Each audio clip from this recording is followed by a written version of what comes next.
All right, good morning. So I am headed to the gym right now to go teach class, and there's some things I want to cover that I think often get misunderstood when it comes to the game in jiu-jitsu, when it comes to ranking up, okay? Understand that everybody's journey is going to be different in jiu-jitsu. And what I mean by that is everybody's time frame is going to work at a different level because some people learn differently than others. Some people have more commitments. You know, I'm a father of 3 and I have a full-time job as a firefighter, so that limits my time to train, okay? Some people are in school. Some people work for themselves and they've got more time for themselves and they can commit to 5 days a week to train instead of 3 days a week. Every once in a while, you hear these special cases like, say, BJ Penn, who ranked up to like a black belt in 4 years and other people like that. But, you know, you're looking at those Michael Jordans, those Kobe Bryants, those people who developed very fast, very quickly, and there's nothing wrong with that. I do think a long journey is more beneficial because the life lessons that you learn of hardship and failure and learning to deal with those negative attributes that turn into positive attributes later on in life will serve you better long term. But it's not like Michael Jordan or Kobe Bryant became really good and then quit. Okay, it's not like BJ Penn ranked up to a black belt in 4 or 5 years and then quit the sport. Okay, so even though you may like to look at that and use it as a goal, as like I can go, I want to be as fast as possible. I want to be a black belt in 5 years. There's nothing wrong with that type of goal, but you have to accept the reality that some of these opportunities that these people train with, you may not be available to. Okay. So now that we said that, what is the fastest way to rank up in jiu-jitsu? Number one, this is number one in every academy across the board. Some coaches will say other things, but if you say, what about this? Then they're going to be like, oh, well, yeah, of course, because it's just so understood as the number one key for success, which is success in everything in life, same thing as jiu-jitsu, is consistency. You must be consistent. You must be willing to put other things aside and be consistent and do your due diligence and keep going to class, okay? This is a necessity in order to be successful, in order to rank up at a faster rate. Now, what would be a faster rate realistically would be something like maybe me as an 8-year journey, okay? That's not really fast compared to others, like we talked about 5 years and so on, but that is a pretty decent pace of consistency that will lead you to a black belt level if you're going on an average of 3 to 4 times a week. You probably could get your black belt in 8 years. This is not 3 classes a week, then you don't go for 2 months, and then you come back for 4 classes a week, and then you don't go for 6 weeks. No, I'm talking about consistently 3 days in all the time. Now, this is important because it follows through in everything in life. The lessons you're going to learn in jiu-jitsu are going to follow through in your daily routine. If you want your car to last longer, you're going to have to consistently change the oil. And you're going to have to consistently change the oil on fucking time. If you put a 3,000 mile oil in your car and you change it every 10,000, eventually the shit's going to run down. Okay?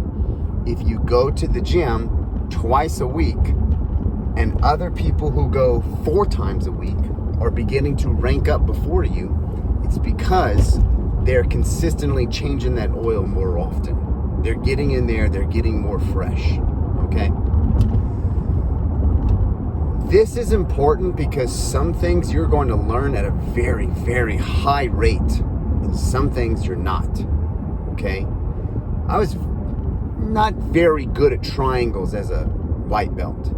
As a blue belt, I got a lot better. And then I kind of started to have trouble. It's not because I was actually good at triangles. It's because the people I was triangling just sucked. But I didn't understand that until my brown belt level, to where I started triangling people again. And that's only because we spent 6 weeks going over triangles in a special class off to the side of regular classes. And it wasn't until then until I revisited all the angles and all the in and outs again on how to apply the triangle. And you know what? I wasn't even catching the triangle as a brown belt in their traditional like guard fashion. I was catching it inverted, upside down, all kinds of crazy places, because I revisited that technique and I learned it. Even though I was consistent with my class scheduling, I still learned at a different rate than others. Other people in my classes who were fantastic, lower belts or higher belts, were great at triangles. It just didn't work for me for whatever reason. I'm very, very good at the key lock system, or Kimuras, Dorses. That system makes sense to me. It just comes natural. While on the other hand, it doesn't work so well for others. Arm bars work really well for them. It's okay. There's nothing wrong with that. All right? But you have to be consistent. So if you're looking to fast rank up, fast track up to the ranks, you're gonna have to be consistent. And honestly, if you're honest with yourself, 3 classes a week should get you pretty damn far and pretty damn straight on the narrow path. Now, what if I go more often?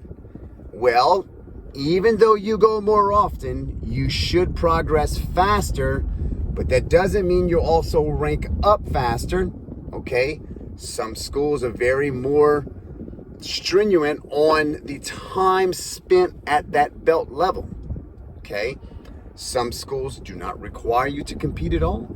Some schools do require you to compete. Maybe they require a certain amount of win percentage, okay? We don't do that.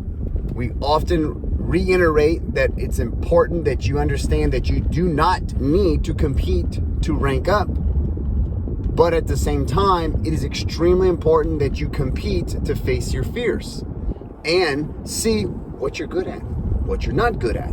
It's okay. All right.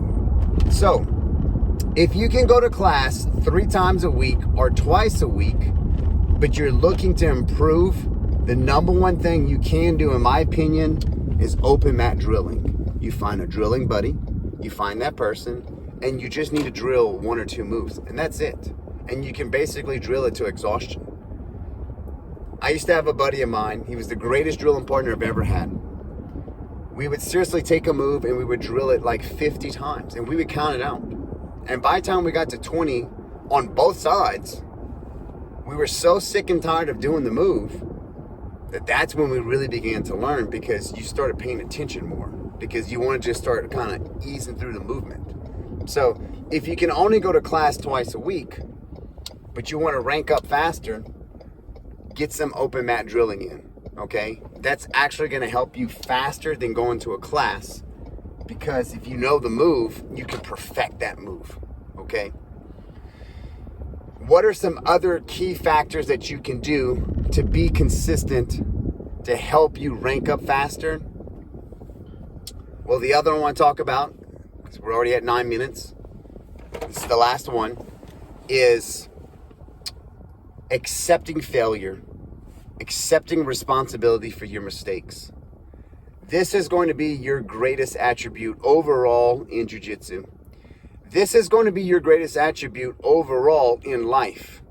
This is why they say jiu-jitsu works so well and normally humbles people. You normally see people in jiu-jitsu kind of quiet. Okay, we're normally the outgoing type. We're awkward type. We don't really fit into society sometimes. And we use our broken egos in different fashions, in different way in society to fit in, or should I say blend into society. But in all actuality, we don't fit in, and we know that. And that's why we go to jiu-jitsu, and then we find out that, hey, there's a lot of other fucking weird people in this world. And they're weird like me. They think that breaking other human beings and choking them to death is fun. So when you learn to accept your failures, you begin to finally open up your eyes and see what's going on, okay? I do understand, and I tell this to my children, and I explain this to my adults so I can help them understand, is kids go to school and we take tests, okay? We take tests because we need to know what you're good at and what you're not good at. And yes, if you make a bad grade, it's considered failing, all right? But in life, failing is a good thing. And it's hard for us to understand that as an adult because we've been mentally driven to understand failure is negative and bad. But if we can take our failures and understand where we're missing, what parts need to be fixed, evaluated, redefined, it's going to allow us to grow at a much faster rate. We do not need to be good at arm bars, triangles, kimuras, darces, anacondas, straight ankle hooks, heel hooks, inverted heel hooks, Texas cloverleaf, spider guard, galaxy guard, Mario guard, poo-poo face guard, palm tree guard, Cobra Kai guard. You need to know those things, but you don't need to be great at them, okay? Pick one or two things, get really good at those things, and allow that to develop your game around so you can see who you are. And that way, when you're like me and you're failing at triangles through your purple belt ranks and brown belt ranks, and understand I spent basically 6 years as a purple belt, so that's a pretty good amount of time of failing at triangles.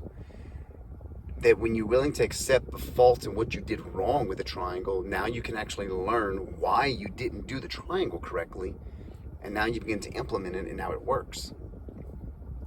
There's often, I will teach a class, even like right now, I bet you I'm going to teach a move, and then I'm going to realize, and I tell them, hey guys, I used to teach it like this 2 years ago. And even though it does work, I do find that this way works a little bit better. And so it's not that it's really right or wrong, but at the same time, I'm going to show y'all two different ways. So that way, someone in the short statue or someone with a tall statue may be able to deal with these moves more appropriately for their body type, or versus that type of body type versus a skinny person or a large person, okay? Accepting the fact that I may taught it a certain way and made them feel like that's the only way to do it was wrong. Giving them options due to their body types and their opponent's body types is important. And that's real important, even though this has nothing to do with the video itself. I want to explain to people who are coaches, who are watching this, is understand that we must not dictate the path for your students, but yet allow them to see the different paths to the same objective. If you go left, you're fighting against a large opponent, and you would do it this way. But if you go right, you'd be fighting against a smaller opponent, and you would do it this way. Each way works because it still goes around to the same point in the road, okay? But none of them are right or wrong. It's just what we're dealing with in the situation, okay? And so we have to be open-minded and understand that certain things that we teach are not always best for certain students. Other students deal with different things. I love sport competition. I believe sport competition jiu-jitsu works perfectly fine in self-defense, and that's a different type of video. I actually have that somewhere down in my uploads, and I'll probably do another one. But understand that we are still training martial arts for self-defense, and that we need to teach the same move differently so that way we can adapt to those different types of body types. Because yes, we often will pair up with the same size people, but I will push my class around to weird places all the time. I will make a 120-pound girl roll with a 260-pound purple belt.